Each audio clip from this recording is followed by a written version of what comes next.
Hello everybody and welcome to Unit 9 Remediation. This introductory video is just going to give you an overview of the 4 concepts that you're going to see in the following 4 videos from Unit 9 that I believe are important to master prior to moving on to the last units in Regents Chemistry. So the first video that you will be looking at is going to have to do with physical change math, specifically physical changes to gas particles. We'll start off with ideas about how we conceptualize gases, what the particles look and act like, and how we term that as ideal behavior. And then we'll focus in on the combined gas law, which is a very powerful equation that allows us to make predictions to changes in pressure, volume, and temperature, and how those changes in external conditions are going to affect the spacing between particles or their likelihood of collision with one another or with the walls of their container. You'll see that equation probably looks very familiar, but we'll talk about when and how to use it. The second video that you'll see will be on another set of physical change math equations, but instead will have to do with heat and energy.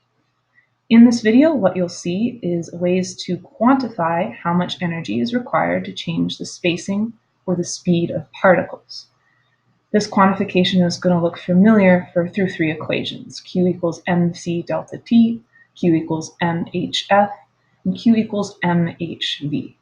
We'll talk about when to use these equations and how to use them, and especially how to figure out which one is relevant to new scenarios.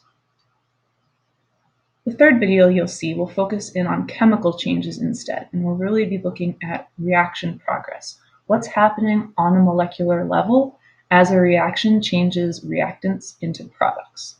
So a major focus of that video is going to be potential energy diagrams, looking at the components of potential energy diagrams, labeling them, and using them to figure out what's going on with collisions or transformation of reactants as we move from the beginning of the reaction to the end of a reaction. The last video is going to look at reversible changes and this idea of dynamic equilibrium. We'll again focus on a molecular level, what's happening when reactants and products are interchanged, both for a reversible reaction and for a reversible reaction in an equilibrium state. We'll then take a look at factors that affect which change is favored. So when I change an external condition like pressure or temperature, what's going to happen to the reaction? Or when I add in either reactants or products, how that's going to affect what reactant or what product gets used up or converted into something new.